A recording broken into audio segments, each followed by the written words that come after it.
Bien, en este caso estaríamos manejando la información que tiene que ver con los gráficos de los sistemas embebidos utilizando la tarjeta STM32F429, que es la que tenemos nosotros en práctica, ¿verdad? Bien, parte de la información que tenemos aquí ya la habíamos mencionado en otra presentación. Vamos a retomar algunos conceptos y obviamente vendrán algunos nuevos. Aquí en esta diapositiva pues, se nos muestran algunos conceptos elementales que tienen que ver con el manejo de las pantallas. Ya nos hemos dado cuenta pues, que se trata de una pantalla color, por lo tanto tenemos píxeles de color verde, rojo y azul, que finalmente son los que van a iluminar la pantalla. Y bueno, esto nos ayuda a generar cualquier combinación de colores que tengamos para mostrar ya sean fotografías, videos o iconos en 2D, 3D, bueno, con la apariencia que uno le pueda dar. El manejo de capas, tenemos capas para colocar imágenes encima de otras, esto es sobreponer imágenes, lo cual nos va a permitir generar fondos, sobre este fondo colocar otras imágenes a manera de pantallas similares a las que tenemos en Windows, donde en el escritorio pues tenemos nuestro fondo principal y por ahí tenemos una serie de imágenes que nos permiten darles doble clic y hacer que aparezca por ahí ya la aplicación que vamos a utilizar. Sin embargo, estos iconos presentan algunas características especiales, como se menciona en el siguiente punto, lo que tiene que ver con la transparencia y con el manejo de sombras, con el manejo de bordes, para dar un aspecto más real en cuestión de contornos. Bien, para esto también se utiliza algo que mencionamos anteriormente, que se conoce como CLUT, que es un Color Lookup Table, básicamente una tabla que nos permite adquirir los colores y dosificar esas tonalidades en cada uno de los píxeles en la pantalla. Y bueno, esto nos dará toda la estructura necesaria para poder manejar las imágenes directamente en pantalla. ¿Qué cosas debemos comprender en cuestión del manejo de las pantallas? Bueno, no solamente se trata de la pantalla en sí, es una pantalla muy diferente a las que estamos acostumbrados.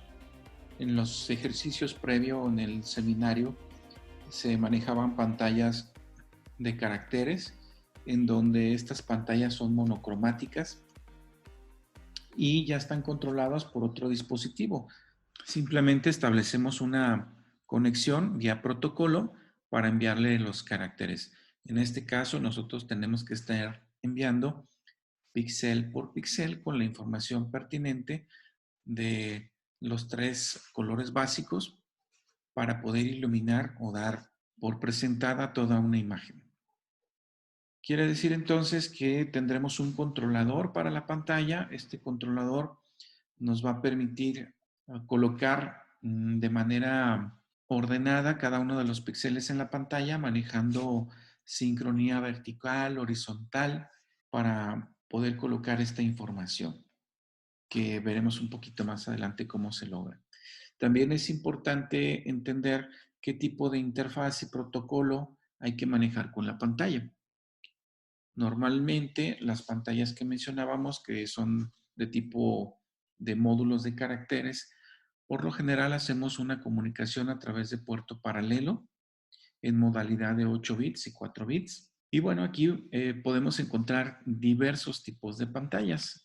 Algunas nos permitirán hacer comunicación vía SPI, vía I2C o algún otro protocolo que tengamos disponible en la pantalla que adquirimos y que obviamente también el microcontrolador pueda manejar.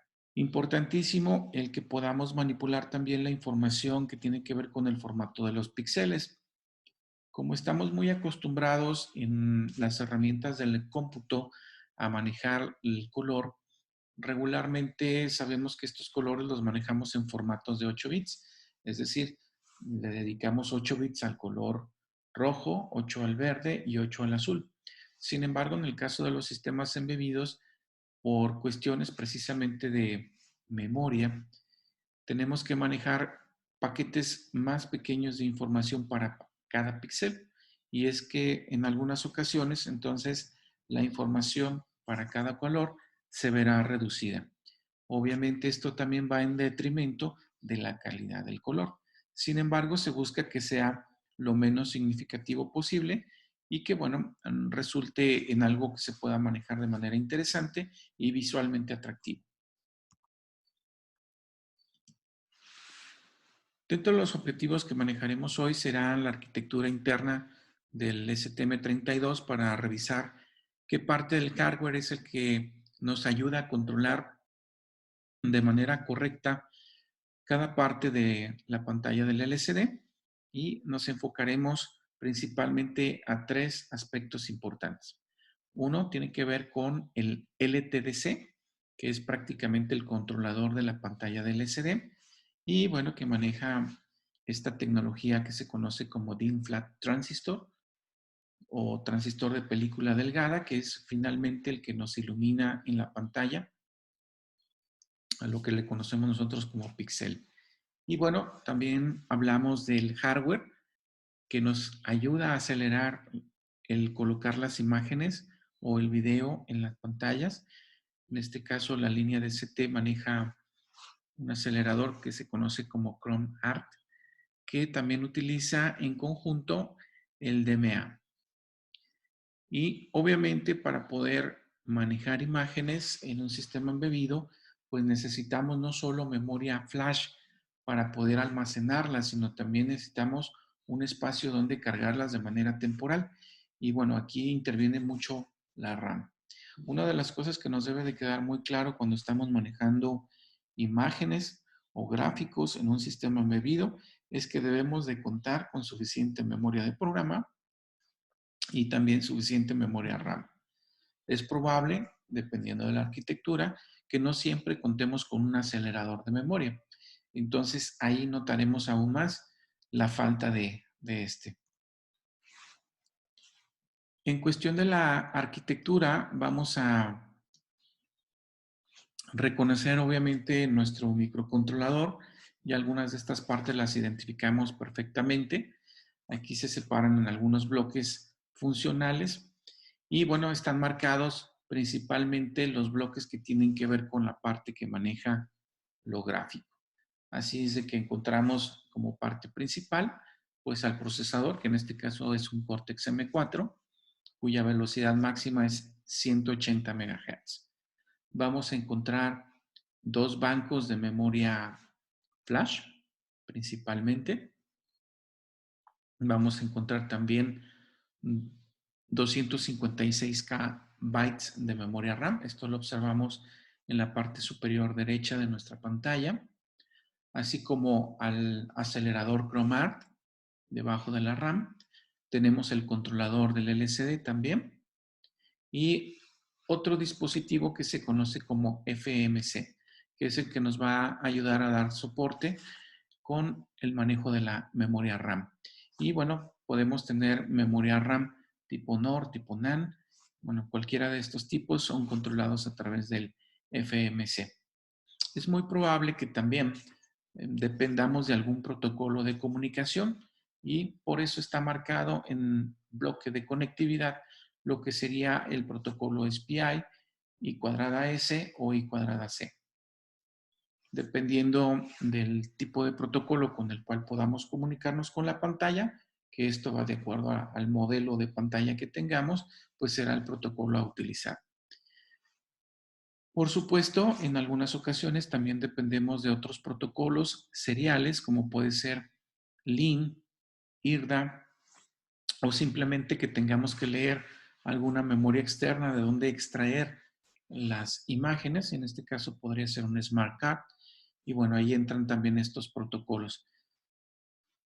En algunas ocasiones mezclamos también las imágenes con audio y bueno, se resalta también el uso de este tipo de protocolos para el caso de combinar imágenes y audio. Es importante hacer mención que en muchas ocasiones hablamos de las pantallas de LCD y nos referimos mucho a las imágenes. Sin embargo, también hay que considerar aquí la parte del sensor touch.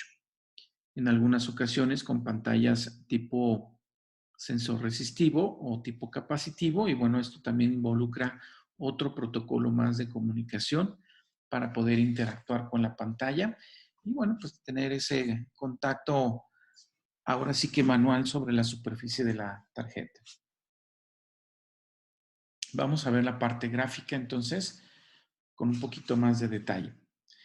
Al interior de la unidad contamos entonces con el controlador de la pantalla, con el acelerador, el Chrome ARC, por supuesto el núcleo del procesador, todos estos interconectados con el bus matriz y también, por supuesto, con una memoria flash interna, una memoria RAM interna y un controlador de memoria externa. Y aquí es donde entra el FMC, justamente. Vamos a revisar en este punto lo que sería el controlador del display, el LTDC. Y vamos a ver a bloques cómo está conformado. Principalmente tiene dos entradas, una que proviene del bus AHB, otra que proviene del bus APB2 y una más que en este caso pues es la salida directamente hacia el panel del LCD del lado derecho. Bien, estas entradas se distribuyen de la siguiente manera. La interfaz de la HB nos permite conectarnos directamente con lo que serían las capas. Tenemos dos capas, capa 1 y 2, con 64 registros de 32 bits en configuración FIFO. Y bueno, estos a su vez tienen una interfaz que nos permite generar justo los colores necesarios para el manejo de las imágenes directamente en la pantalla. Toda esta unidad tiene también una señal de reloj que nos va a ayudar a sincronizar el envío de la información hacia la pantalla. Así es de que tenemos un protocolo síncrono a través del cual la señal LCD-CLK nos estará ayudando en la sincronía de estas señales, principalmente con las señales de sincronización horizontal o H-Sync y la de sincronía vertical o V-Sync. Por supuesto tenemos señales de habilitación, en este caso LCD-DE, y finalmente hasta 8 bits para manipular cada uno de los colores en cada uno de los píxeles.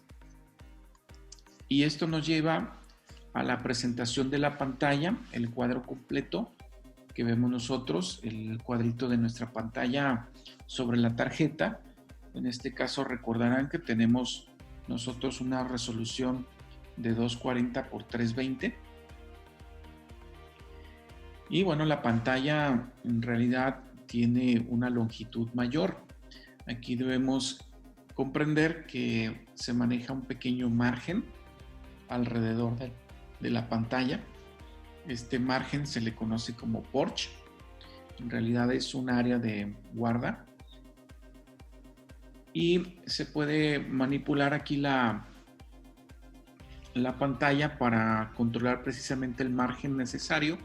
Esto para darle espacio a la imagen y también al arnés donde está montado el LCD. En algunas ocasiones la parte metálica que da soporte al LCD o alguna etiqueta en los bordes hay que ajustarla físicamente y bueno, justo aquí el back porch y el front porch, tanto de la parte vertical como horizontal, nos van a ayudar a ajustar esa imagen y que quede debidamente centrada sin que quede oculta la imagen detrás de algún elemento físico fuera de la pantalla. Bueno, este porch hay que considerarlo dependiendo también la información de la hoja de datos que se nos proporciona para cada uno de los displays. En la parte inferior observamos nosotros alguna de la información ya recuperada de la hoja de datos para indicarnos de qué tamaño es el porch para el caso horizontal, tanto el frontal como el trasero. Y en este caso podemos observar que el back porch tiene 20 píxeles en promedio, mientras el front porch para la parte horizontal es de 10. Si observamos en el caso vertical, tenemos un back porch de 2 píxeles y el front porch de 4. En algunas ocasiones esto va un poquito más allá y no son solo píxeles, sino líneas. Bien, ¿cómo vamos colocando nosotros los píxeles en la pantalla? Pueden notar ustedes en la parte superior que tenemos una línea de color morado, rosita, fuchsia, creo que va por ahí, dependiendo del monitor que ustedes que tengan. Y bueno, a continuación del lado izquierdo tenemos una línea vertical verde y observamos también cómo se da por ahí un pulsito en estado bajo para el caso de la sincronía horizontal. Es decir, la señal de sincronía horizontal me va a permitir ubicar la columna del píxel en donde voy a colocar la información y en este caso la sincronía vertical, la línea de píxeles que estoy manejando. De tal suerte que con esto manejo un sistema coordenado con ayuda de la sincronía horizontal y la sincronía vertical. Y he ahí la importancia de la señal de reloj que va a ir a la par con estas señales para que se pueda ubicar perfectamente la información en la posición correcta dentro de la pantalla. No sé si aquí hay alguna pregunta. No, profe, todo bien. No, ninguna. Muy bien. Tengamos en cuenta entonces que la parte superior izquierda nos permite manejar lo que sería nuestra coordenada 0. En ese punto encontraremos el punto inicio para empezar a colocar la información.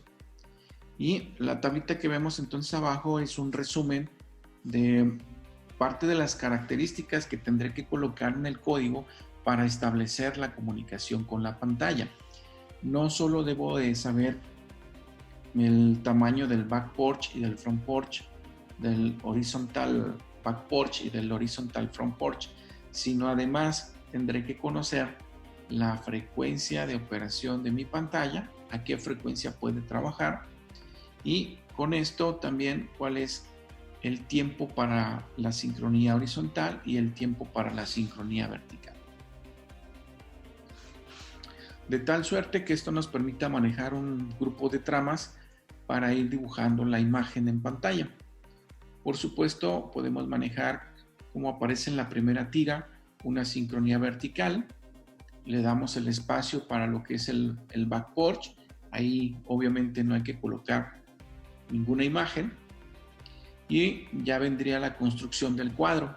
El cuadro, tengamos en cuenta que en este caso pues es toda la pantalla, todos los píxeles y todas las líneas. Y lo que vamos a hacer es dibujar todo el cuadro completo, línea por línea. Por supuesto, para manejar cada una de las líneas, pues es necesario ir colocando los píxeles.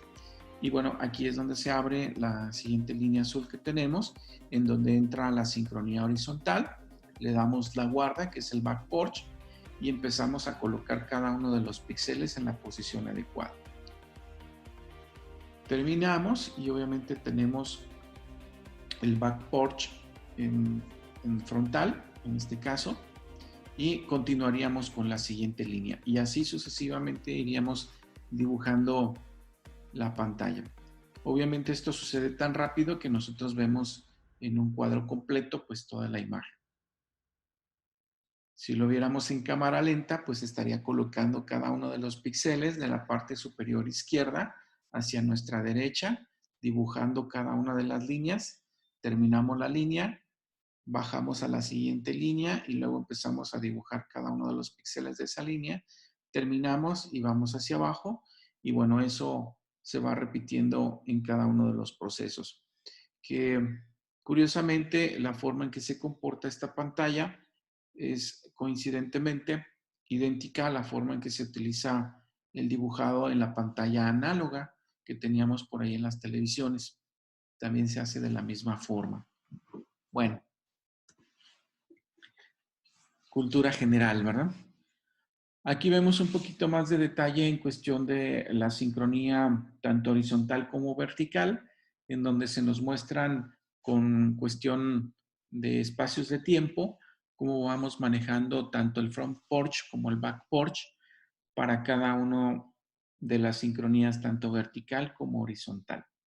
Es importante que se vayan determinando cuántas líneas se van a manejar para dibujar en la pantalla, cuántos píxeles tenemos y bueno, esto tiene que ver directamente con nuestra resolución, ya que para cada pulso vertical y cada pulso horizontal, pues tendrá que ver con la colocación precisamente de esas líneas de píxeles. Así hablamos de la relación de 240 por 320, justo aquí es donde se involucra.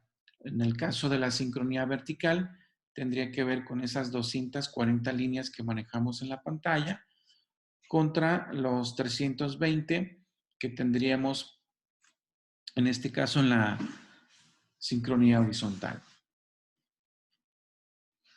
Por supuesto, el manejo tanto del back porch como del front porch no debemos de colocar información y aquí es a lo que se le conoce como dummy, ¿verdad? En la parte de la línea gruesa al final de la imagen.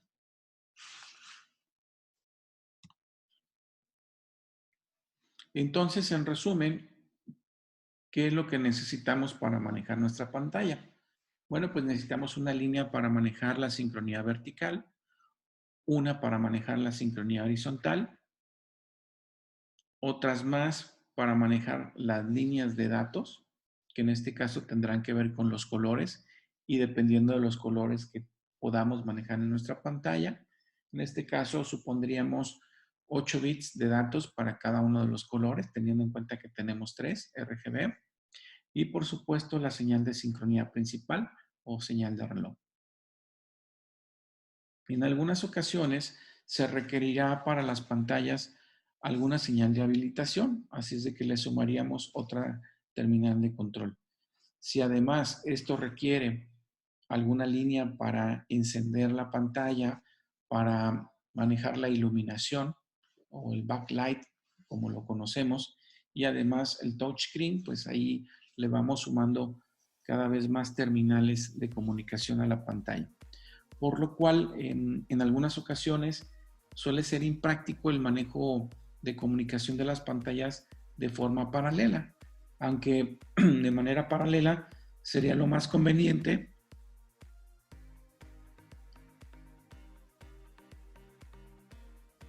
porque sería mucho más rápido. Sin embargo, por la cuestión de manejo de pines, pues ese es el inconveniente. Así es de que tenemos que decidir qué tipo de pantalla en algún momento tendremos que utilizar de acuerdo al microcontrolador con el que queremos trabajar. Otro punto importante tiene que ver con el manejo de la memoria. Ya en alguna ocasión habíamos platicado cómo impacta la resolución de nuestra pantalla en la cantidad de memoria que yo tengo que manejar. Por supuesto, las imágenes pues tengo que almacenarlas en una memoria RAM antes de trasladarlas a la pantalla, ya que en la memoria RAM es donde nosotros podemos hacer algunas operaciones con esta imagen e incluso colocar una imagen sobre otra imagen y bueno, generar ciertos efectos sobre ella. Entonces, para poder manejar estas imágenes, necesitamos averiguar cuánta memoria necesitaríamos. Y bueno, aquí en la tablita que está abajo nos muestran una idea rápida de cuánta memoria se requerirá dependiendo de la resolución. Para el caso nuestro, pues tenemos una pantalla de 320 x 240 que es tipo QVGA.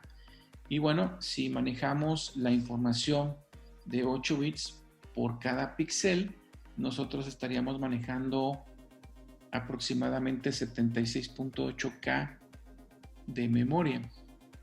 Y en este caso estamos hablando de kbytes. Si manejáramos hasta 16 bits por píxel, entonces se duplica la cantidad de memoria y nos vamos a los 153.6 kilobytes. Tengamos en cuenta que aquí se hablan de 16 bits por píxel. Estos 16 bits tienen que ver con el manejo del color. Si habláramos nosotros de una resolución donde podemos darle 8 bits de datos a cada color, tendríamos que hablar de 24 bits por píxel. Entonces, volveríamos a aumentar la cantidad de memoria necesaria para poder trabajarla en este tipo de pantallas. Por supuesto, tenemos una formulita en la parte central de la presentación que nos permite hacer el cálculo de manera directa.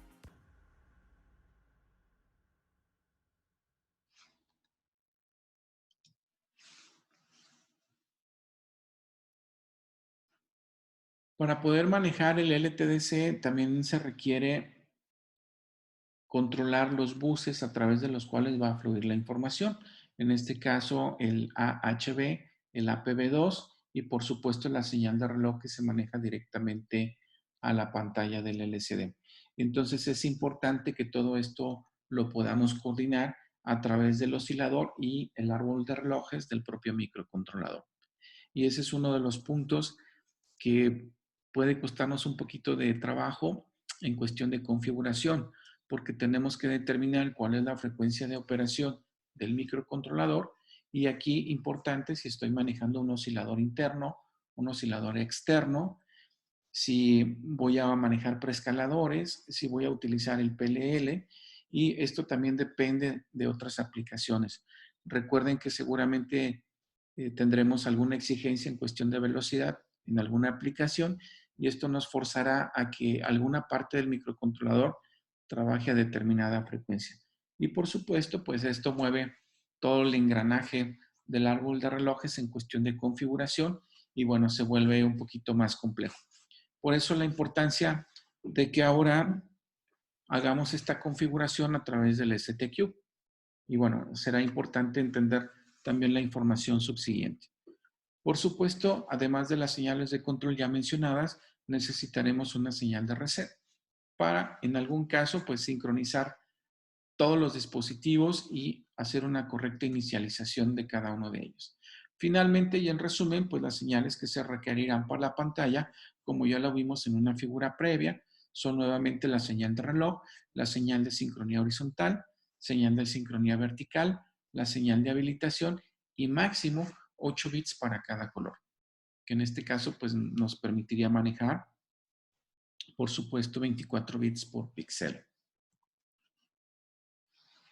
Y bueno, en el caso de que estuviéramos manejando estos 24 bits, estaríamos dentro de un formato conocido como RGB 888, quedando claro entonces que manejaríamos 8 bits para cada uno de los colores. Por supuesto, al comunicarnos a través de la HB, estamos manejando 32 bits de información y podríamos tener un acceso también a través de medias palabras utilizando 16 bits. Obviamente esto depende de las características del hardware y la forma en que queramos comunicarnos con nuestra pantalla. Por supuesto, entre mayor cantidad de bits a la vez podamos manejar, pues también provocamos una aceleración en el manejo de la pantalla. Importante también comprender que si utilizamos los registros FIFO que se van a manejar en el caso del Chromart, pues sería también importante considerarlos para el manejo de esos detalles finos en cuestión de las imágenes. Por supuesto, hay que determinar cada uno de los tiempos de las señales de las que ya hemos venido hablando. Y bueno, ahí, como vulgarmente se dice, hay que echarle lápiz para poder calcular cada uno de los tiempos necesarios en cuestión de las sincronías y las señales necesarias para el manejo del LCD. Algo importantísimo, muchas de las pantallas tienen estas mismas señales, por lo tanto hay cierta compatibilidad con ellas. Obviamente las cuestiones de inicialización y demás habrá que revisarlas en cada una de las hojas de datos y bueno, viene una serie de situaciones en donde tenemos que estar mandando un grupo de constantes hasta que finalmente habilitamos la pantalla y una vez que la tenemos lista ya podemos empezar a colocar píxeles. Sin embargo, algunas de las pantallas no siempre se adecúan al hardware que estamos manejando. Sin embargo, el microcontrolador en esta ocasión nos da la posibilidad también de cambiar la polaridad de las terminales, lo que nos permite hacer una polaridad activa en alto o activa en bajo según se requiera para el caso de la pantalla. Quiere decir que en este caso nosotros no tendremos ningún problema por cuestiones de manejo de hardware.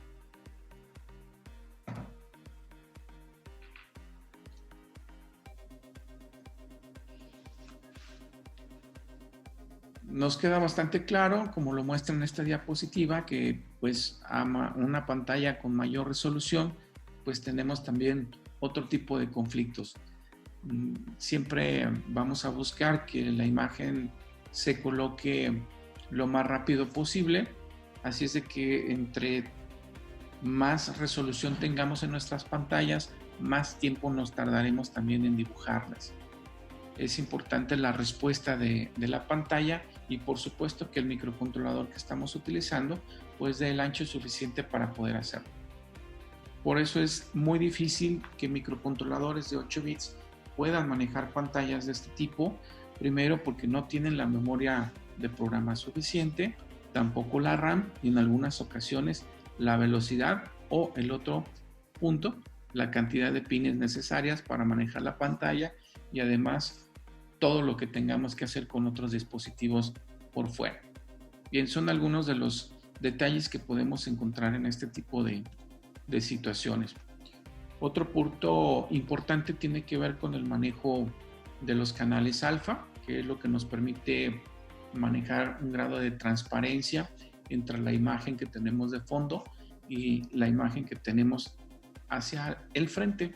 En este caso podemos nosotros ayudarnos con los canales alfa para generar un efecto curvo sobre ciertas imágenes, como es el caso de los textos, de tal suerte que se pueda dibujar algunas esquinas que vemos aquí pixeladas con un ligero desvanecimiento o transparencia en los bordes, lo que obviamente a cierta distancia nos va a permitir a nosotros ver los caracteres pues muy bien formados con esas curvas perfectas. Obviamente la resolución influye mucho en esto. A mayor cantidad de píxeles, pues menos cuadritos vemos en la imagen y los bordes se ven aún más finos. En este caso, la transparencia se maneja con 8 bits. La transparencia es tal que cuando tenemos un valor de 0 y se vuelve completamente opaca, es decir, no hay transparencia cuando tenemos el valor más alto, que sería en este caso 255 o FF en hexadecimal.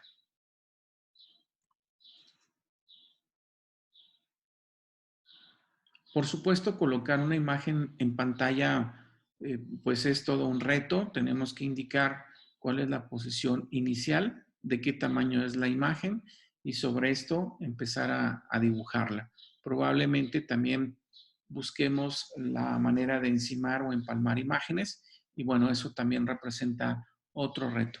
Es muy importante que tengamos muy claro de qué tamaño es nuestra pantalla, dónde inicia y que no consideremos sobre todo el front porch y el back porch de las pantallas. Recuerden que esto es solamente una guarda para evitar pues algún detalle con el hardware externo que le da soporte a la misma.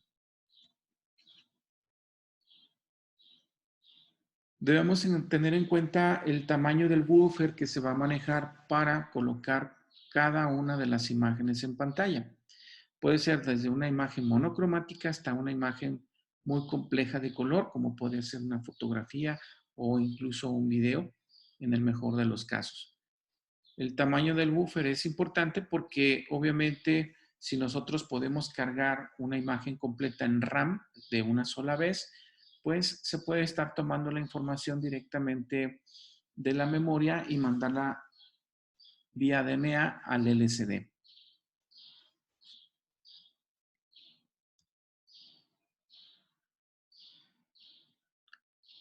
Y esto evitará que tengamos algunos fenómenos en pantalla, como es el estar observando que la imagen se ve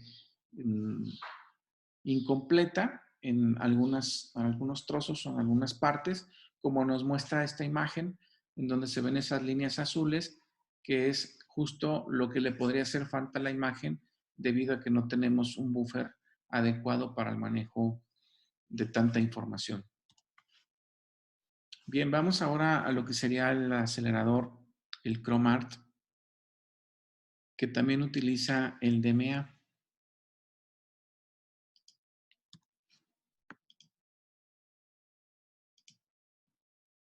Por supuesto que nosotros, pues con pantallas de este tipo, queremos formar imágenes como la que tenemos aquí, que se vean bastante bien y que obviamente nos den una idea bastante clara de la aplicación que estamos desarrollando para nuestros clientes. Aquí tenemos un ejemplo sencillo donde se ve una especie de alarma en donde tenemos el control de la cámara, el control de nuestra casa y probablemente una comunicación, ya sea a través de Internet o el famoso IoT. En este caso, se nos presenta además información que tiene que ver con la hora, la temperatura, la humedad.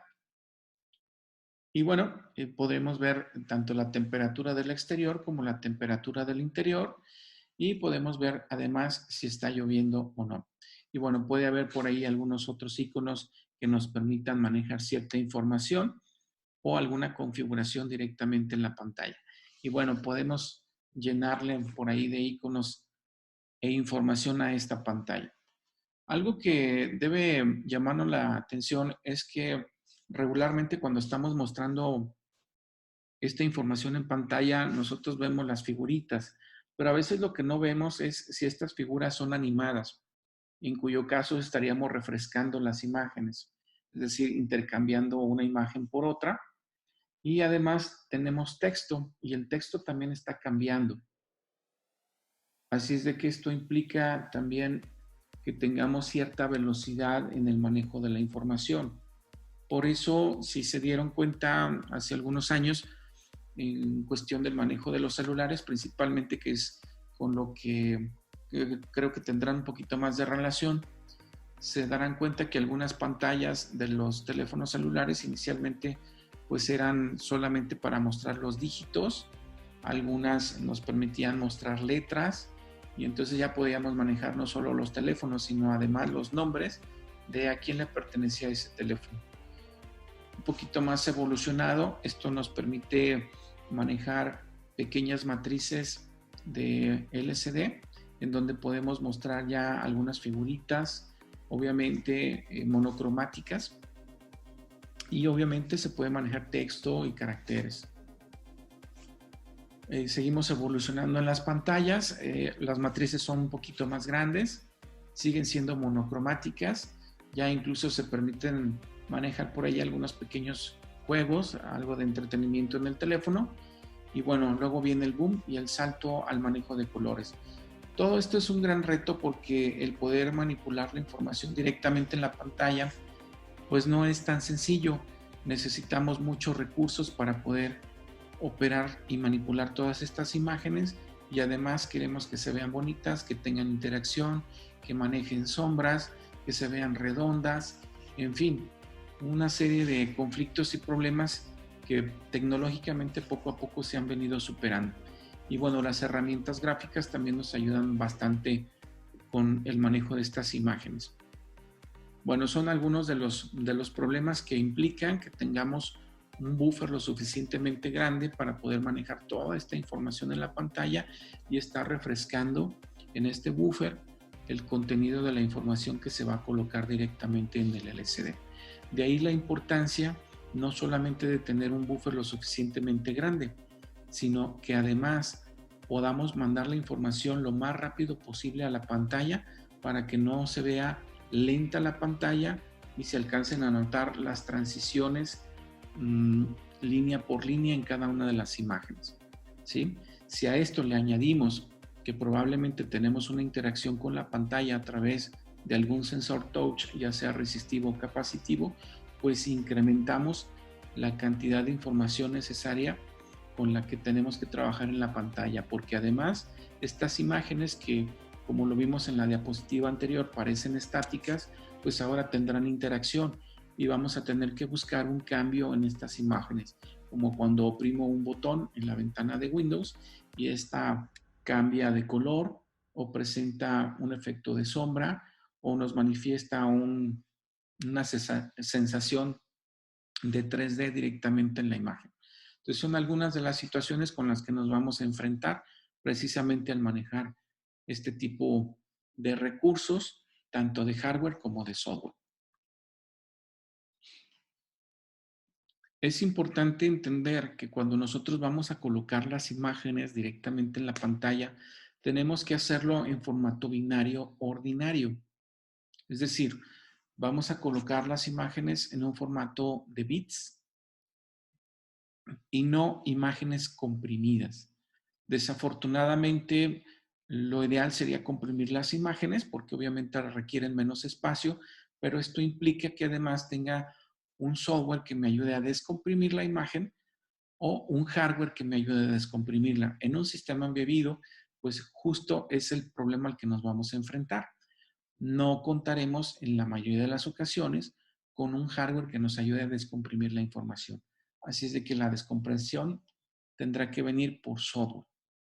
De manera inicial, muchos de los entornos gráficos con los que se hacen este tipo de diseños, pues nos permiten colocar imágenes tipo BMP o de mapa de bits, como la conocemos, para colocar la imagen directamente en la pantalla. Obvio, para poder hacer esto hay que hacer una conversión al formato binario de los colores que se pueden manejar en la pantalla. Originalmente estamos hablando de un formato RGB 888, lo cual sería enteramente compatible con el procesador de imágenes que estamos manejando en una PC, lo cual haría transparente la transición de una imagen de la PC al sistema embebido. Sin embargo, si estamos manejando un formato diferente, habrá que adecuarlo y entonces tendremos que convertir la imagen. Por supuesto, habrá un cambio en los colores al manejar una resolución menor.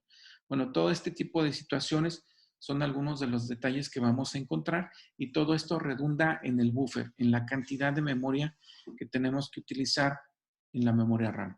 Si a esto le agregamos que en algunas ocasiones necesitamos nosotros hacer el dibujado de líneas, círculos, texturas, figuras con relleno, pies, en fin, una serie de imágenes que se consideran muy elementales en la parte gráfica, pero que al fin y al cabo son necesarias en algunas ocasiones simplemente para graficar alguna característica de alguna variable física, pues esto también implica la manipulación de toda esta información a través del procesador y la colocación de la información directamente en el buffer que colocará la imagen en pantalla. Entonces, sí, efectivamente esto se vuelve cada vez más complejo. Es tal como suena. Y bueno, un detalle importante cuando manejamos las imágenes y las manejamos con mapas de bits, pues vamos a encontrar que estas imágenes son pixeladas, es decir, vemos esos cuadritos justo en las imágenes que pues no son lo deseable. Sin embargo, pues así es como está mostrándose la información realmente en una pantalla. Tenemos cuadritos. En estos cuadritos tenemos los 3 colores del píxel y finalmente todas nuestras pantallas son así. Sin embargo, yo quisiera ver esto como una línea, como cuando las dibujo directamente en el papel utilizando un lápiz, una pluma, como estamos viendo la información que nos proporciona la diapositiva del lado derecho. Bueno, aquí tendríamos que manejar algo que se llaman vectores, lo que nos permitiría pues suavizar las curvas y tener ese efecto más natural. Esto se requiere obviamente una capacidad de proceso aún mayor.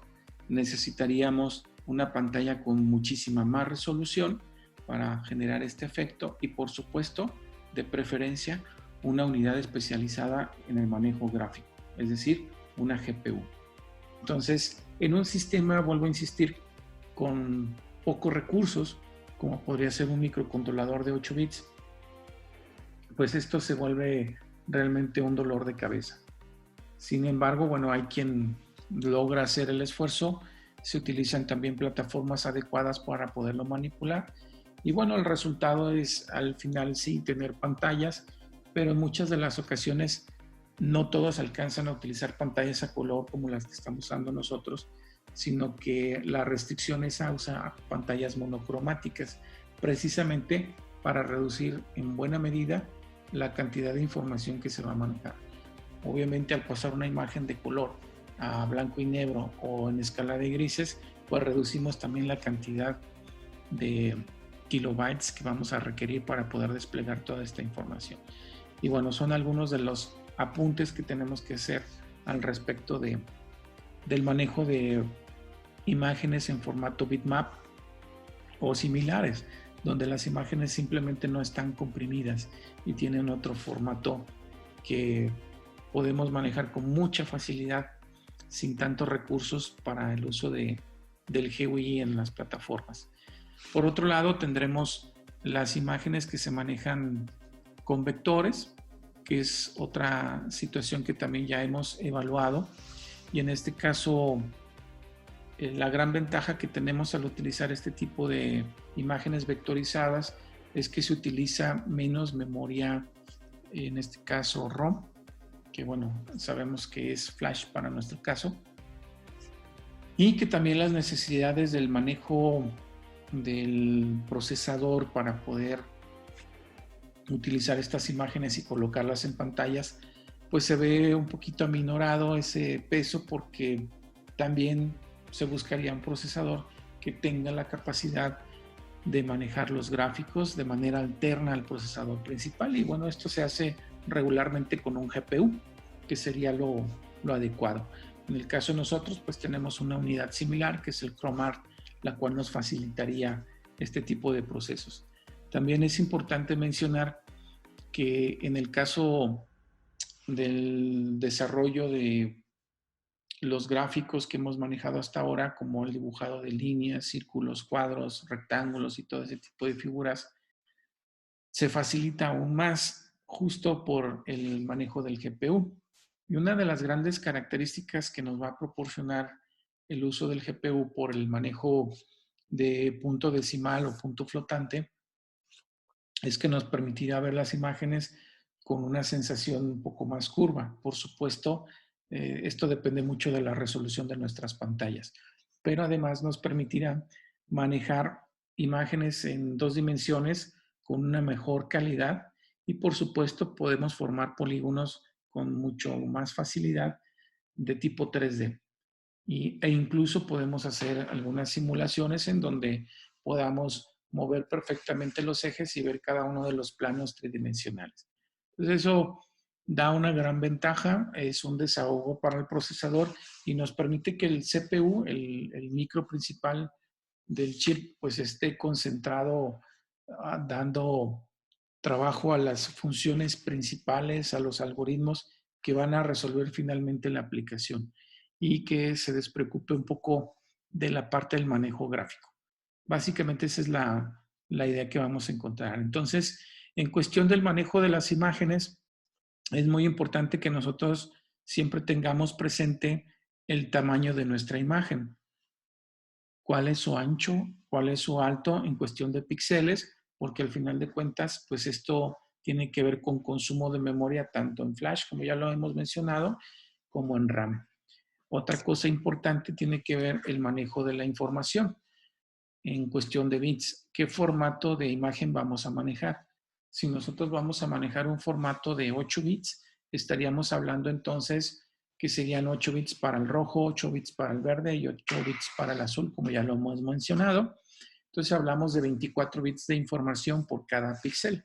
Ahora esos 24 bits de información hay que multiplicarlo por la totalidad de píxeles que vamos a tener. Esto es decir, multiplicamos el alto por el ancho de la imagen, nos da la cantidad de píxeles, la multiplicamos por 24 y esa es la cantidad de información que yo necesito para almacenar esta imagen en memoria ROM o flash.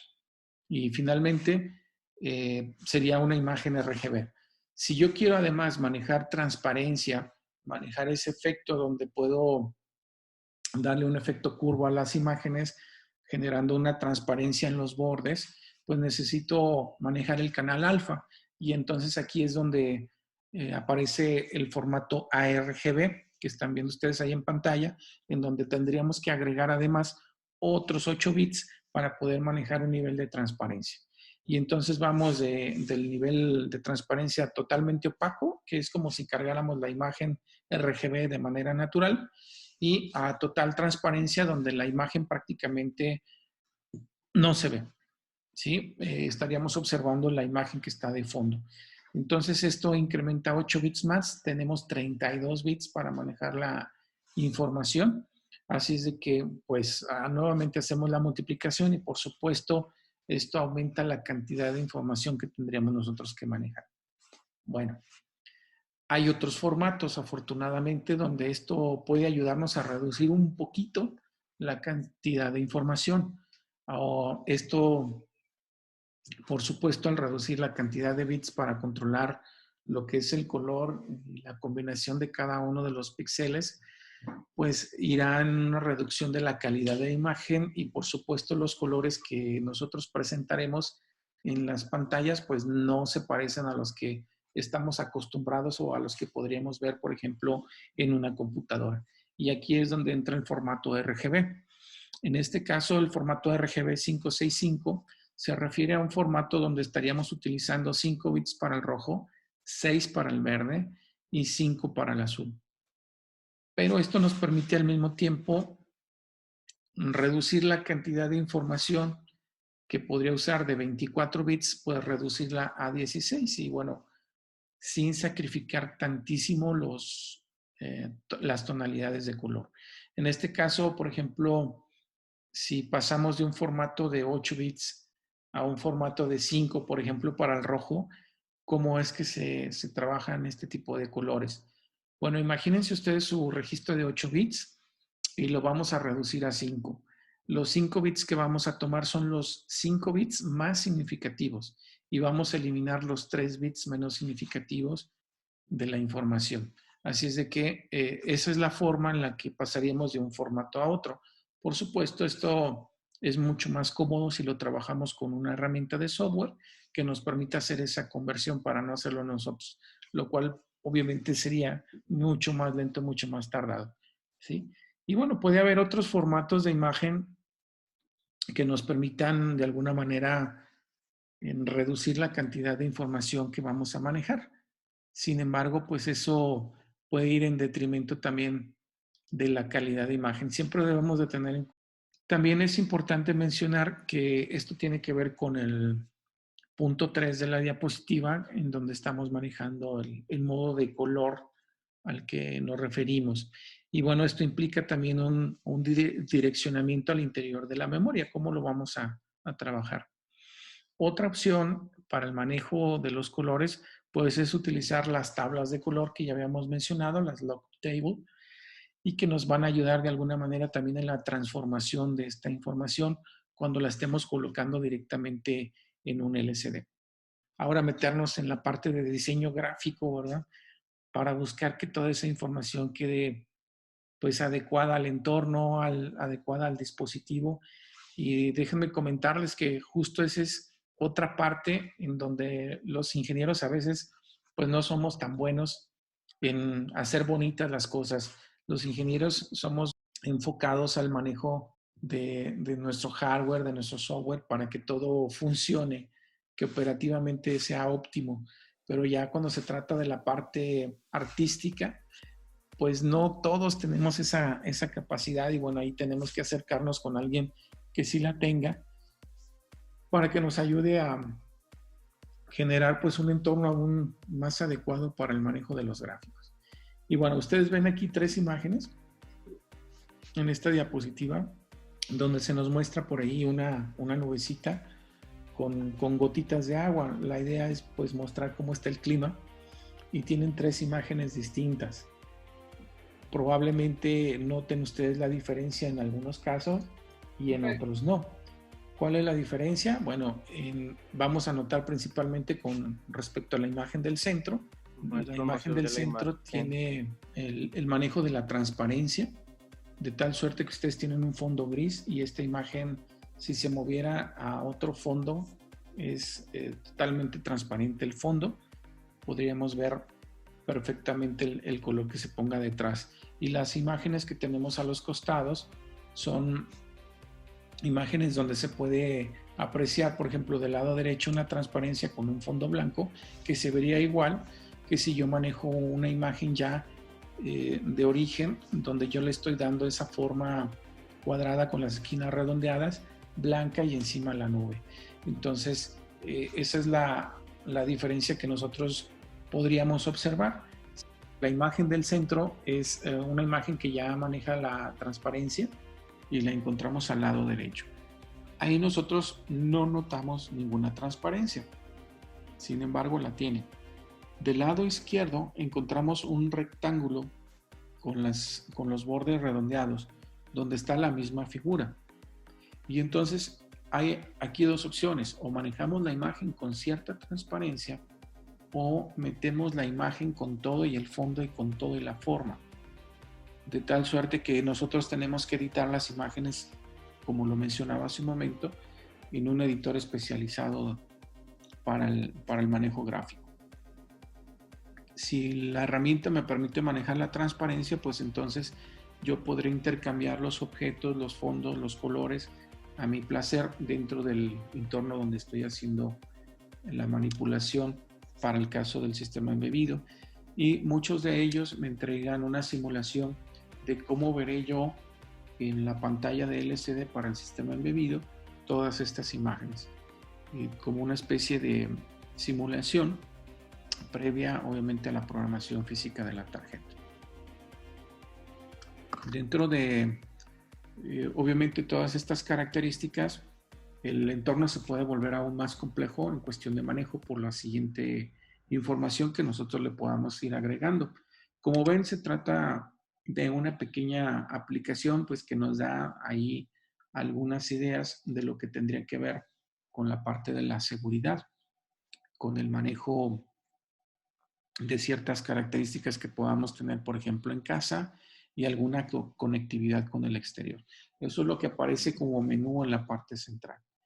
Si entendemos más o menos esta plataforma, bueno, colocar las imágenes no parece tener mucha gracia o mucho trabajo. En este caso, simplemente estaríamos copiando y colocando por ahí la imagen en alguna superficie, acomodándola, buscando que los colores luzcan dentro de la plataforma, que ese es otro gran problema que teníamos los ingenieros y había comentado, que la parte artística pues no se nos da a todos, y es donde pues necesitamos ayuda de alguien que sí tenga esa gracia, ¿verdad? Y hablando de las figuras, eso queda en segundo plano. Ahora nos concentramos en otros elementos como es el texto. El texto para nosotros en la computadora se vuelve algo de manejo muy común, de manejo muy normal. Abrimos un editor de texto, el Notepad, por ejemplo, o Word, y nosotros simplemente escogemos un tipo de letra y empezamos a escribir. No parece tener mayor problema. Cuando lo trabajamos en un sistema embebido, el problema reside en una tipografía. Hay que convertirla a un formato binario. Al final de cuentas es una imagen. Y entonces tenemos que considerar esto como una matriz de píxeles. Esa matriz de píxeles que ustedes usaron seguramente en algún ejercicio por ahí en la materia de reconfigurables, donde tuvieron que colocar su nombre, su apellido e incluso generar algunas figuras y hasta darles algo de animación. Bueno, todo eso que vivieron en ese ejercicio realmente sucede también en la práctica con los sistemas embebidos, solo que a otro nivel. Ahora tenemos una pantalla de LCD donde nuestra matriz de píxeles es mucho más grande, y nosotros vamos a tener que concentrar el texto a un tamaño, a una medida, y tenemos dos tipos de texto: un texto inmóvil y un texto que va a estar cambiando, dinámico. En este caso, vemos un letrero por ahí de temperatura. Colocar este texto no sería mayor problema, pero si nosotros tenemos abajo números, los números van a estar cambiando. Entonces, esto implica que yo ya tenga una tabla predeterminada con todos estos caracteres para simplemente colocarlos como ustedes lo están viendo en este momento. El problema con los números es que vamos a tener que estar haciendo decodificaciones de una manera muy similar a como lo aprendimos también en el seminario de embebidos, cuando manejamos esas tablas de decodificación a 7 segmentos. Entonces, aquí, por ejemplo, la tipografía tendremos que convertirla a un formato binario con un tamaño determinado. Si nosotros decimos que tiene una altura de 12, es porque serán 12 píxeles de altura, seguramente. Y entonces puede ser cuadrado el asunto. 12 por 12, 12 por 8, 12 por 9, dependiendo del estilizado que le quieran dar al texto. Por supuesto, también aquí hay herramientas que nos facilitan el tomar la tipografía y convertirla al formato adecuado para poderla manejar en el sistema embebido. Y esto se convierte finalmente en un arreglo, en una tabla, donde nosotros de manera indexada estamos recuperando cada uno de los caracteres. Y esto con la ayuda del código ASCII, algo que siempre vamos a tener que respetar para poder manipular y decodificar estos valores. Entonces, esa es una parte también muy interesante en la cuestión del manejo del texto. Las herramientas, como lo menciono, pues nos facilitan, así es de que nos preocupamos, pero no tanto, ¿verdad? De alguna manera damos por hecho que la herramienta nos va a ayudar con esto, pero sí hay que entender cómo hacerlo. ¿Por qué? Sobre todo porque hay en algunas ocasiones donde hay símbolos que no podemos colocar porque la herramienta o la tipografía que nos proporciona de manera inicial el entorno, pues no la tiene. Y entonces, si yo quiero agregarla, ¿cómo tengo que hacerlo? Entonces, ese es el punto en donde nosotros tenemos que intervenir como programadores y hacer los ajustes pertinentes. Y específicamente, por ejemplo, el círculo que utilizamos para representar los grados, como aparece en este caso en la temperatura, es un símbolo no muy común en la mayoría de las tipografías, ¿sí? Entonces, sí tendríamos que reconstruirlo. Por ejemplo, en la herramienta que estamos usando nosotros hasta este momento, ese carácter no aparece. Entonces, sería un reto el poderlo colocar. Yo creo que muchos de ustedes lo intentaron hacer, simplemente colocando el valor del código ASCII de este carácter y obviamente no se lo regresó. Podemos hacer otras cosas, dibujar círculos, ponerlos en ciertas posiciones y eso puede ayudar, pero no lo estamos manejando como un carácter que finalmente lo es. Entonces ahí es donde tenemos que incursionar para darle la forma y el tamaño determinado de acuerdo a la matriz que se está utilizando para generar todos estos caracteres. Bueno, ese es uno de los puntos importantes. Por supuesto, tenemos que ver otro aspecto que tiene que ver con el manejo de los botones. Nosotros vamos a querer interactuar con la pantalla y en este caso, como ocurre con Windows, cuando yo oprimo uno de los botones con el puntero del mouse, pues quiero que se note que lo presioné porque si no, pues no siento que toqué las cosas. Esa es la otra parte humana. Necesitamos una interacción con los objetos. Entonces ahí incursionamos en lo que conocemos como Human Machine Interface, en donde tenemos que interactuar con la máquina y nos toca en este caso con la parte gráfica. Tenemos que darle a ese botón un efecto de toque. Entonces el botón puede estar sin ese borde rojo y cuando yo lo presiono el borde rojo aparece. Entonces eso nos da la sensación de que lo tocamos y es el efecto visual que nosotros estaríamos buscando.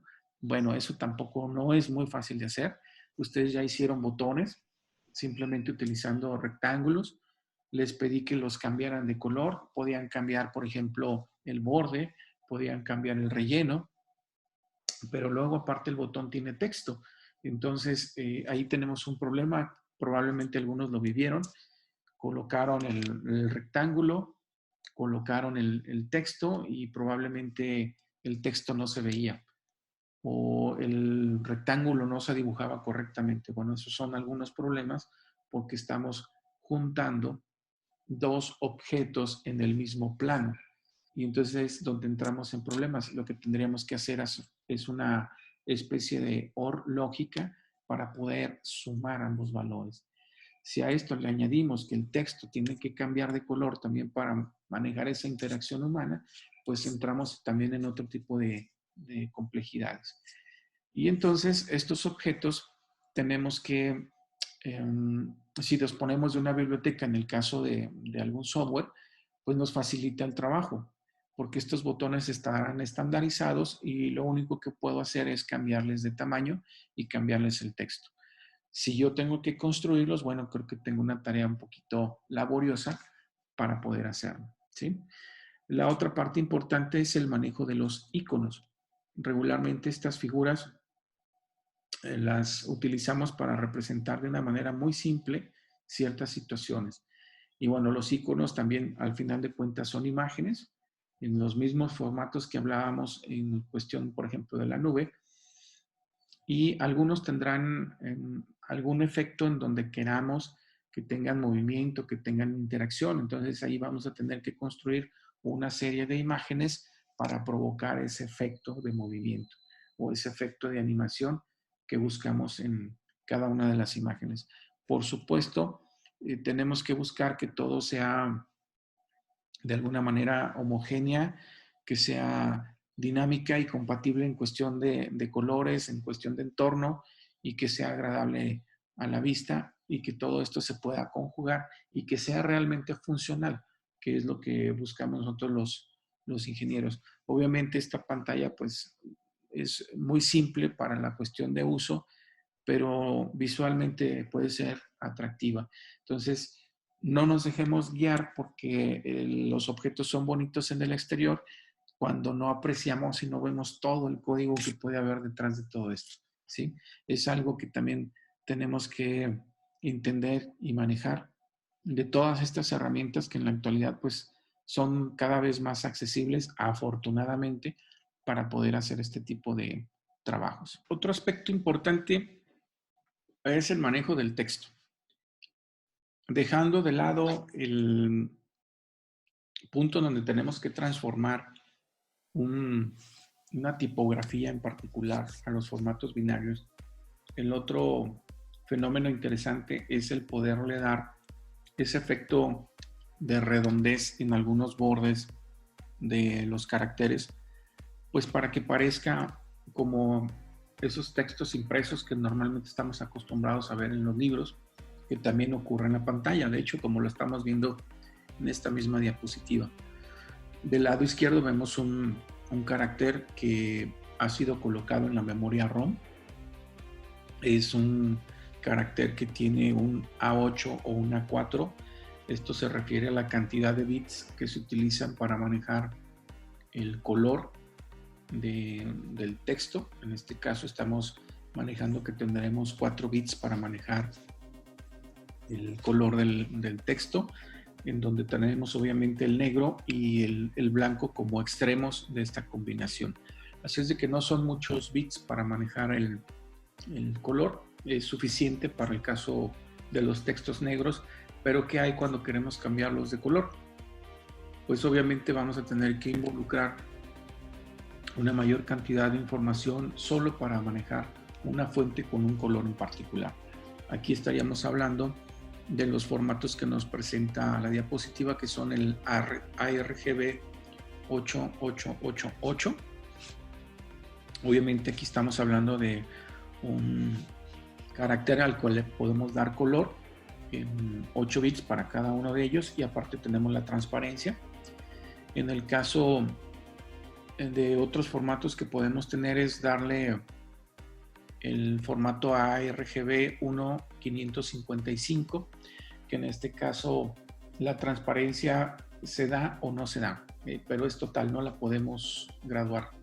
No hay niveles de transparencia, o es o no lo es. Y bueno, tenemos el ARGB 4444, que en este caso sería para manejar 4 bits en el caso del color y poder al menos manejar una transparencia con 4 bits. Obviamente pues nos da una escala para algunos casos suficiente en cuestión de manejo de transparencia. Y en el caso de que no la necesitemos, bueno, está el formato tradicional de RGB 888 o el RGB 565, que es de los más usados para reducir la cantidad de bits en cuestión de manejo del color.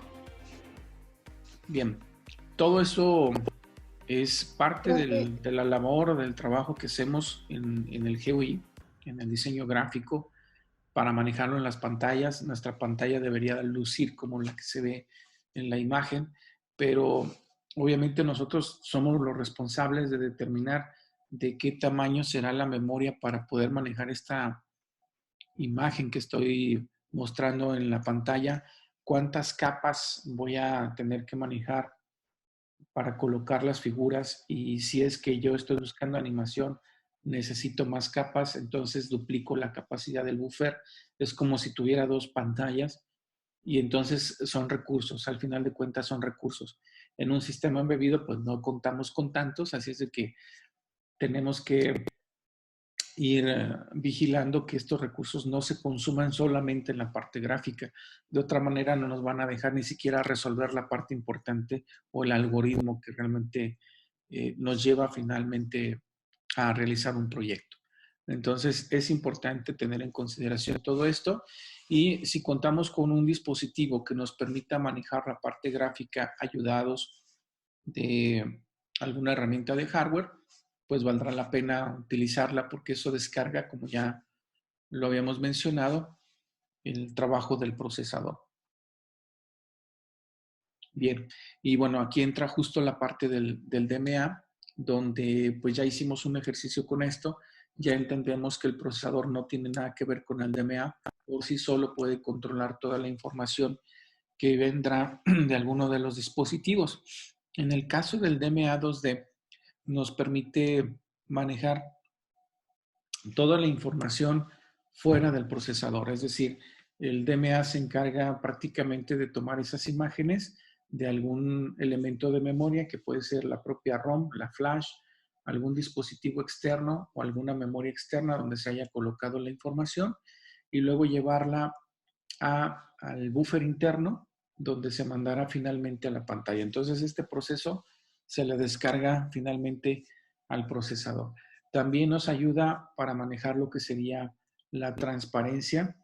También nos permite de alguna manera hacer esas operaciones lógicas, sobre todo para poder colocar imágenes sobrepuestas, de tal manera que nos permita en algún caso incluso a darles un poco de animación a las imágenes que estamos colocando ahí, sin tener que afectar el desempeño del procesador.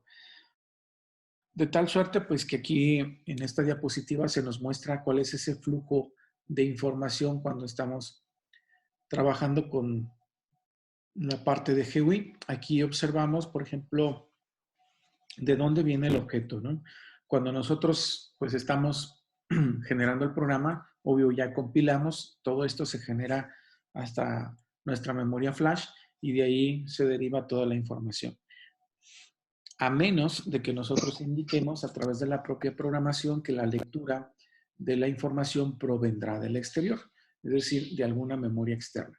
Y aquí es donde interviene el uso del bloque que vemos en verde, que es un controlador de memoria externa, que en esta parte vamos a encontrar el FMC con tal tarea, y bueno, pues estará tomando la información directamente de ese chip de memoria externa y la llevaremos directamente al controlador del display. Por lo tanto, no nos afecta ni siquiera en el consumo de memoria RAM. Pasamos directamente a la información. Entonces, es una gran ventaja.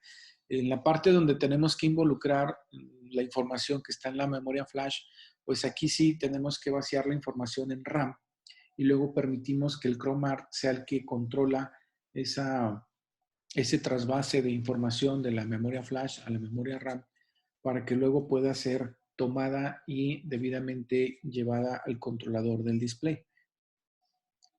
Sin embargo, pues la unidad en este caso es la que se ocupa de esa tarea y no el procesador. Entonces, vamos reservando al procesador siempre para esas actividades más importantes. Y bueno, lo que vemos aquí es prácticamente lo que ya les mencioné. Son las diferentes técnicas que se manejan pues para tomar la información dependiendo del lugar de origen donde ésta se encuentra. Y bueno, aquí tenemos, para que nos quede más claro, lo hemos hecho a nivel de código. Colocamos el background y el foreground. El background, obviamente, creo que a todos nos queda claro, es el fondo que estamos utilizando, pero sobre el fondo nosotros colocamos el texto. Y el texto lo podemos borrar y podemos colocar otro texto incluso en otra línea, y la imagen que está de fondo no pierde los píxeles de donde quité la imagen, que eso era algo que ocurría en los inicios de la parte gráfica, ¿no? Al colocar el texto sobre alguna imagen y luego retirar el texto, pues se quedaba como el recorte donde había estado el texto y trataban de encimar, y entonces se hacía ahí un desorden con los píxeles en la imagen, y obviamente eso se iba observando ahí como un collage muy raro. Así es de que poder manejar dos capas de información nos permite siempre mantener el fondo, ya sea un color base o una textura o una imagen, que quede prácticamente intocable sobre lo que le vamos a colocar en cuestión de información con otras imágenes por encima. De tal manera que esto se asemeja mucho a lo que se hace también en la parte del software gráfico, en la parte donde colocamos nosotros una fotografía y sobre la fotografía le vamos colocando texto, le vamos colocando otras imágenes, otras figuritas, y al final hacemos toda una composición con ella. Bueno, esto se hace a nivel de hardware, y lo que hace en este caso el Blender, que está ahí en la parte central, es sumar lógicamente ambas informaciones para después poderlas llevar directamente al display. Básicamente esa es la idea del funcionamiento de este elemento. Bueno, y por supuesto que esto nos va a facilitar mucho el poder presentar la imagen. Nosotros podemos tener ese fondo, y sobre ese fondo ir colocando el resto de las imágenes para tener esta composición que aquí se presenta. Entonces, finalmente nosotros vamos a tener que determinar de qué tamaño son las imágenes. Obviamente, si yo coloco imágenes fuera de esta área, no se verán. Es algo que también debo de considerar en la memoria cuando la estoy utilizando. Debo de darle el espacio suficiente para poder manejar toda la pantalla. Si no lo hago de manera adecuada, pues voy a ver imágenes cortadas o incompletas, es decir, voy a notar la ausencia de parte de la imagen en el área que estoy colocando. También debemos de tener en consideración la resolución que estoy manejando, porque será la misma para todas las imágenes al final de cuentas, y tendré que adecuarme a los tamaños de esas áreas y por supuesto poderlas manipular para que sean adecuadas en cuestión de la misma dimensión. Aquí, por ejemplo, es una situación que a veces no notamos. Yo puedo hacer la casita que ven ustedes ahí en verde en un formato, digamos, BMP de 300 por 300 píxeles en un entorno gráfico, y se ve muy bonito. Pero luego resulta que meterlo aquí, pues no se puede, porque la cantidad de píxeles que voy a utilizar es mucho menor, entonces tengo que reducir la imagen. A eso me refiero con que tenemos que adecuar y tenemos que redimensionar las figuras de acuerdo a lo que quiero mostrar. En muchas ocasiones este ajuste de tamaños no se puede hacer en el entorno, hay que hacerlo también fuera. Y tenemos que tener muy presente de qué tamaño es nuestra pantalla, cuántos píxeles tenemos, y luego adecuar el tamaño de los iconos o de las figuras a esta imagen. Así es de que de manera inicial sería muy bueno que pudiéramos tener una especie de template o borrador donde pudiéramos estar haciendo el montaje fuera de este entorno para tener una idea de las dimensiones, y luego finalmente pasarlo y convertirlo para que no tengamos ese tipo de conflictos. Eso es una especie de tip. Habrá otras herramientas donde esto no sea, por supuesto, ningún problema, sea de lo más sencillo posible, ¿no? Y bueno, aquí otro punto importante, recuerden que cuando nosotros estamos colocando una imagen, finalmente es un arreglo. Le llamemos buffer o le llamemos como le llamemos, será un arreglo donde nosotros vamos a almacenar datos. Cada dato que nosotros almacenamos tiene que ver con la información de cada uno de los píxeles que vamos a colocar y los colores. Entonces, suele ser un arreglo bastante grande y esto involucra que nosotros conozcamos la dirección origen del arreglo donde se van a empezar a trabajar y colocar estas imágenes. Por eso la fórmula que tenemos ahí al fondo, ¿sí? Es importante simplemente tenerlo presente para saber de qué tamaño finalmente será el buffer.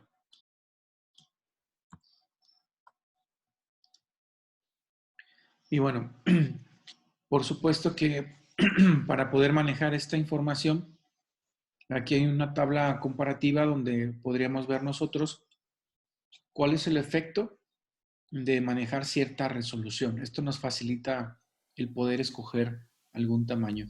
Nosotros podríamos ver finalmente si esto tiene un beneficio o no con respecto al trabajo que van a hacer otras unidades, como es el caso del Chromart, y no utilizar el procesador. Podemos ver el tamaño del formato de los datos y por supuesto comparar la ganancia que tendríamos con respecto al procesador. Lo que estamos viendo del lado derecho es qué tanto le estamos quitando de trabajo al procesador. Entonces nosotros le ganaríamos al CPU un 97% del tiempo que estaría ocupado solamente haciendo estas tareas, como es el primer valor que tenemos ahí, más o menos para que se den ustedes una idea de la importancia de tener unidades como estas. Por supuesto, en una computadora tenemos lo que son los GPU, que es aproximadamente el mismo trabajo.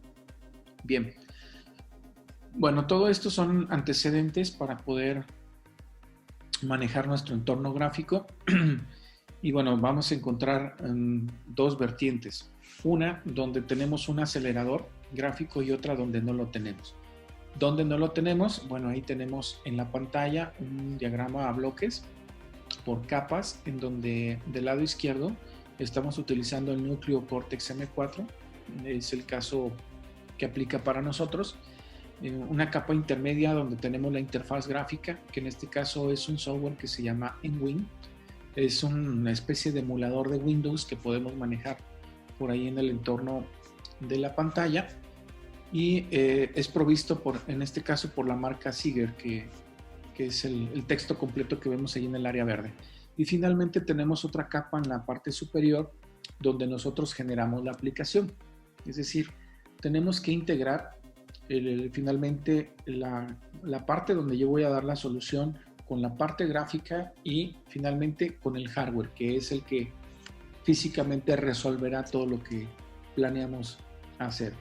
Si todo ese trabajo se lo dejamos al procesador, pues obviamente vamos a consumir muchos recursos, mucho del tiempo del proceso en el microcontrolador. Para algunas aplicaciones eso no tendrá mayor problema. El procesador es suficiente para eso y más. Pero en algunas otras ocasiones necesitamos que la parte gráfica sea un poco más dinámica, que no se haga lenta, que no provoque que la pantalla se vea cómo se va dibujando la imagen. Entonces, ahí es el beneficio de tener unidades como el Chromart, que nos va a ayudar a hacer un trasvase de la información en cuestión de imágenes mucho más rápido hacia el display, pero aparte nos da otros beneficios como el poder manejar las capas y generar también lo que es la transparencia. Básicamente, esa es, digamos, nuestra GPU para el procesador que nosotros estamos manejando y son los beneficios que finalmente tendremos, ¿no? Entonces, bueno, esto ya sabemos que lo tenemos en el chip, lo hemos visto varias veces en los diagramas a bloques. Y bueno, con la parte del controlador de memoria, que en este caso es un controlador de memoria que nos permite manejar tanto la RAM interna que podamos tener en el micro, como la RAM que le podamos colocar a través de un chip a nuestra tarjeta, a nuestro circuito. Ya habíamos mencionado que nuestra tarjeta cuenta justamente con una memoria RAM externa. La podemos ver en la parte posterior del chip, en la parte inferior. Ahí se encuentra esta memoria y finalmente es donde nosotros empezaremos a cargar ahí algunas de las imágenes. Ahí concentraremos el buffer y la información fluirá de esta memoria directamente al display. Esto es tan factible y tan rápido que incluso podríamos hacer animaciones tomando un grupo de imágenes y dando esa sensación de movimiento en la pantalla. Aun cuando nuestra pantalla es pequeña y pues tiene una resolución, digamos, pequeña, ¿verdad? También. Bueno, el FMC nos permite además manejar una cantidad límite de memoria. Por supuesto, aquí la limitante que tenemos es que el chip ya está montado en la tarjeta, no podemos crecer los recursos, pero habrá algunos dispositivos donde esto sí se puede hacer y podamos colocar estos chips para incrementar la cantidad de memoria. Regularmente el FMC nos permite trabajar a la velocidad del micro y podemos elevar la velocidad de trabajo gracias a los PLL que tiene internamente también el procesador, de tal suerte que no vamos a tener problemas con las velocidades ni con las sincronías. Algo muy interesante con el FMC es que yo me voy a despreocupar del control de refresh de la memoria RAM. La misma unidad lo hará y lo hará de manera síncrona, de tal suerte que no vamos a perder información, que es una de las preocupaciones que a veces se da. El FMC puede manejar tanto memoria RAM estática, RAM dinámica, como puede manejar también memoria flash externa para poder recuperar de aquí la información, y esto regularmente lo podemos hacer a través de una SD card, que en algunos dispositivos ya está montado la base para poder insertarla.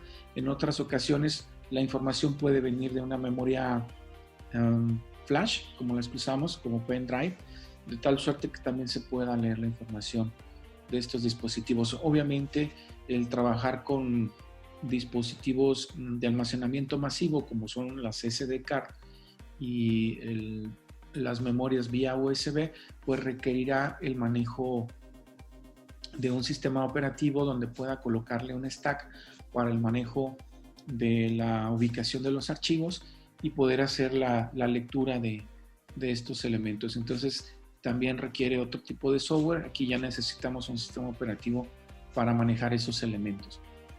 Hay algunos sistemas que sí nos permiten manejar este tipo de IPs, que es como se les llaman. A otros les llaman pilas o stacks, al conjunto de herramientas de software que les vamos incorporando por ahí para manejar otros elementos, como el caso de la SDK. Y nos permiten manejarlas sin sistema operativo, pero se hace un poquito más complejo. Así es de que necesitamos un kernel que nos facilite esa interacción. Bueno, ya veremos ese asunto también un poco más adelante. Y bueno, finalmente es parte de lo que podemos trabajar por ahí en cuestión de la memoria. Por supuesto, necesitaremos suficiente memoria para alojar toda esta información. Y como ustedes saben, ya han trabajado con estas memorias probablemente en reconfigurables, probablemente en embebidos. Saben que esto se administra por filas y columnas y esto nos genera una matriz enorme.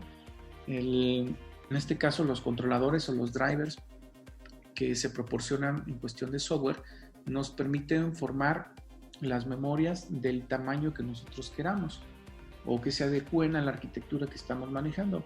Es decir, bien podría tener una memoria donde tengo 1024 filas, pero son todas de 1 bit. Sin embargo, yo quiero almacenar datos de 16 bits. Bueno, pues el controlador de memoria RAM se encargará de alojar la información en las localidades suficientes o necesarias y a mí me va a despreocupar un poquito cómo esté organizada esa memoria en cuestión física. Yo lo trabajaré por software de tal suerte que prácticamente hago a un lado físicamente cómo se encuentra. Y ahí es donde entramos en los temas de organización de memoria, en la parte de software, donde el software determinará por el tipo de dato que nosotros hayamos elegido si se almacenan 8, 16, 32, 64 bits en esta matriz de memoria. Y bueno, si hay más memorias, se hace el control y la administración de ambas memorias y se distribuye una organización también por software para poderlas leer ya sea de manera simultánea o darle continuidad a las direcciones al terminar o consumir una de las memorias. Entonces son algunos de los aspectos que también vamos a encontrar en estas situaciones, ¿no? Por supuesto que esto implica que el periodo de latencia de la memoria nos preocupe sobre todo en la cuestión de lectura y cuando se trabajan con imágenes. Nosotros queremos que las memorias sean lo suficientemente rápidas y aquí es muy importante entender cuál es la velocidad de nuestro hardware, hablando del microcontrolador, y qué tipo de memoria es la que finalmente le colocaremos a ese hardware. Si le voy a colocar una memoria lenta, obviamente voy a tener esos efectos también en mi display. Así es de que tenemos que buscar las memorias adecuadas para que no nos detengan en los procesos. Entre más rápidas, por supuesto, son mejores para poder manejar las imágenes y sobre todo si queremos algo de animación. Y bueno, el controlador del FMC es una unidad que tenemos por ahí dentro del chip que se encargará de manejar estos bancos de memoria con las capacidades que nos muestra aquí en la diapositiva. Por supuesto, cada núcleo Cortex, como tiene distintas capacidades de memoria, obviamente el FMC puede cambiar también en sus características para controlar una mayor capacidad de memoria. Regularmente esto lo vemos como bancos, aquí lo vemos como banco 1 y banco 2, que sería un manejo de hasta 256 megabytes de memoria. Y bueno, básicamente de lo que necesitamos manejar y conocer es simplemente las velocidades por ahora, ya que el hardware lo tenemos resuelto, ya está en la tarjeta. Simplemente saber a dónde está conectada esta memoria RAM en cuestión de buses, qué velocidades estamos manejando y cuáles son sus capacidades.